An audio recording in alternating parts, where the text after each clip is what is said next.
Hey everybody, this is Mike 2 from Orchard Trailers with a 2019 Catalina 281 DDS walkthrough.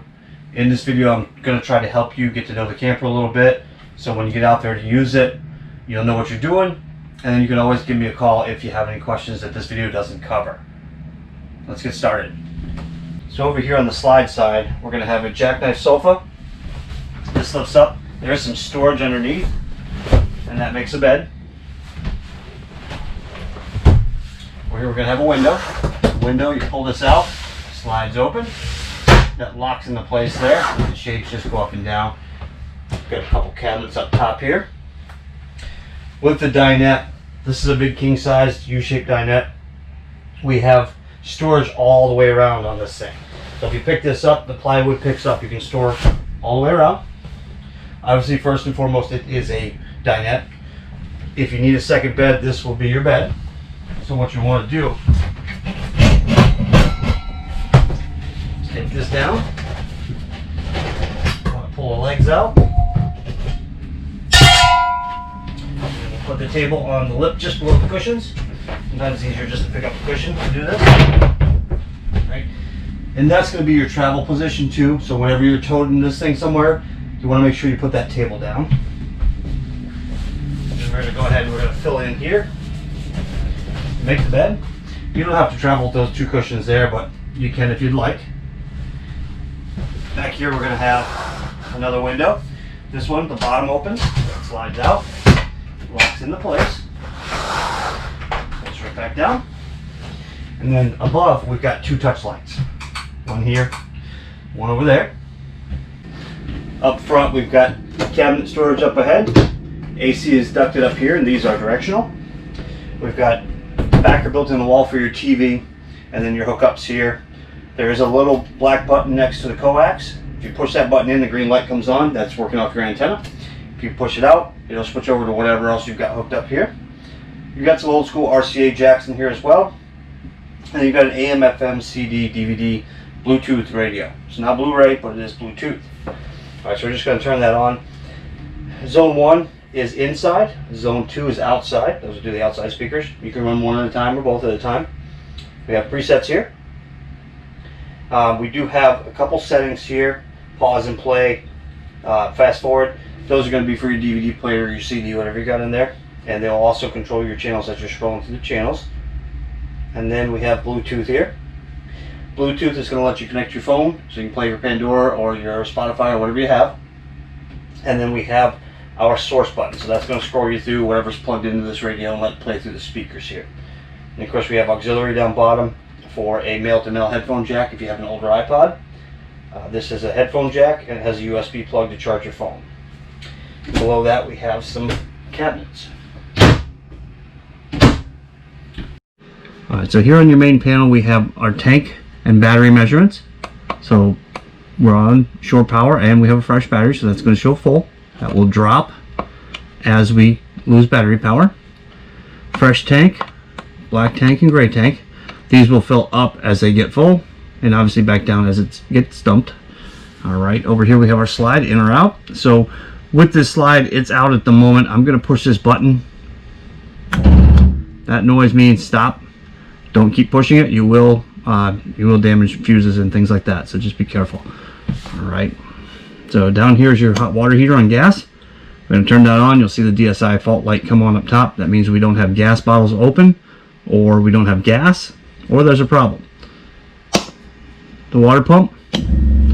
Again, only use the water pump if you are on your freshwater tank, not when you're connected to the shore power. You will burn that pump out. Interior light.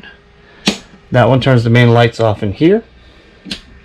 The other lights you see on are going to be on switches or buttons, right? And then of course our exterior light turns on the blue light underneath the awning and underneath the frame rails. Over here we're going to have the awning extend and retract out and in. Coming around to the kitchen side, we got overhead storage up here for your cabinets. We have a touch light underneath the counter. We have a traditional mini blind here that is tabbed down on the ends, so there's a little hole in the end of that curtain that the tab will clip into so it doesn't fly around while you're traveling. And then of course it works just like a traditional mini blind. Got two covers for your sink. Got some drawers here, and of course we've got some storage underneath the sink. The microwave's pretty straightforward, just a couple preset buttons on it, nothing too fancy. You have a light and a fan for your range hood. For your stove, we have a 3 burner. You're going to want to turn this to light and click this spark until it ignites. For the oven, you're going to have to reach under and light still. So you want to hold this button and that pilot on and ignite that, and then that'll give you your oven light. Once that lights up, you want to give it about 10 seconds for the thermocoupler to warm up, and then turn it to your desired temperature, and then that'll light up all the way through. And then below that, we're going to have your LP detector and your converter box. I'll bring you closer to those in just a few minutes. Your fridge over here is gas or electric. We're going to open this up. In here, we're going to have a button to hold. That's going to turn it on. Being auto, it's going to look for electric first. If it can't find electric, it is going to look for gas. If it can't find either, this will go red or flash at you and tell you, hey, I need help. Alright. Basically, if you're plugged in, it's going to look for that electric and find that first. If it can, it's going to go to your bottles out front and then run off of that.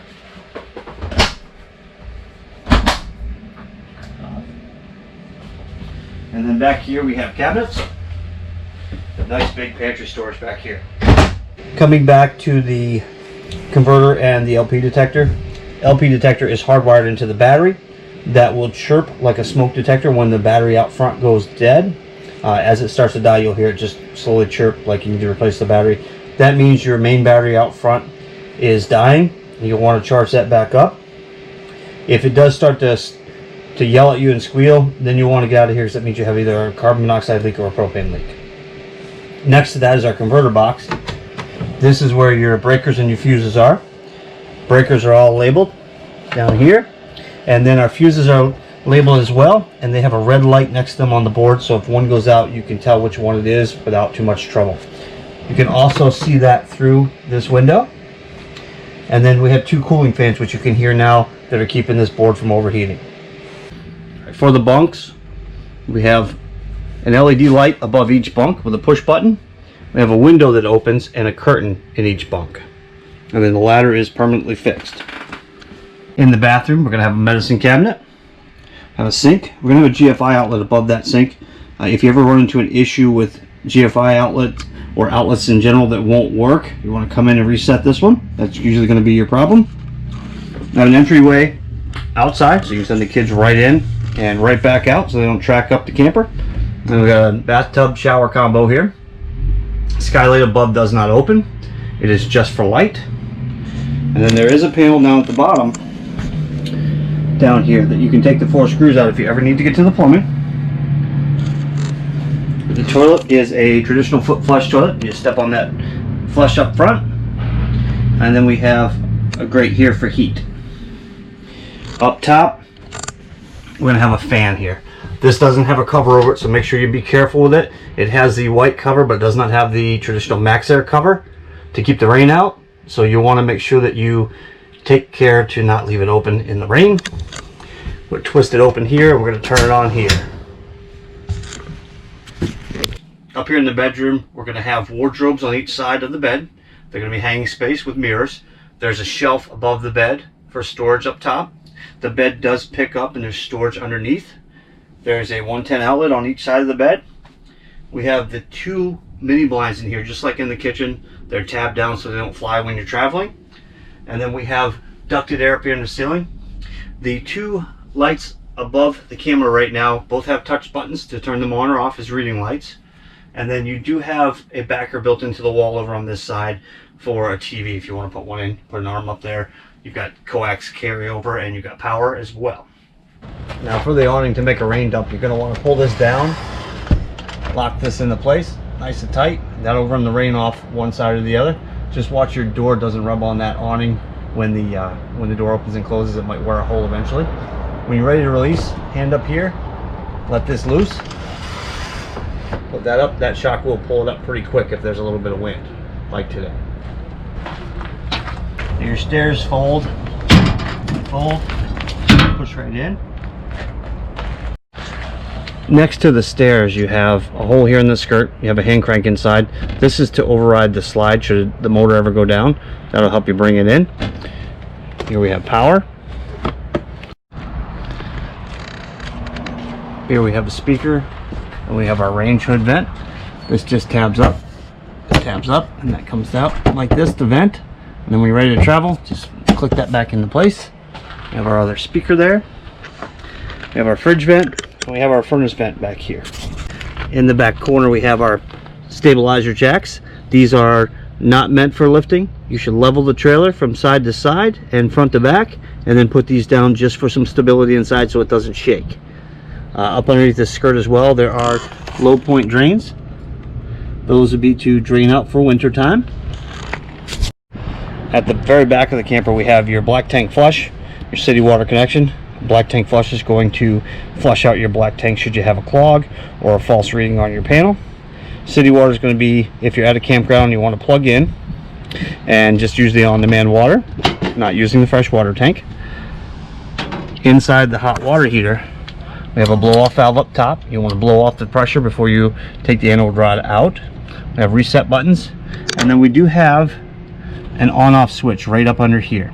That's going to be your power for this unit for electric.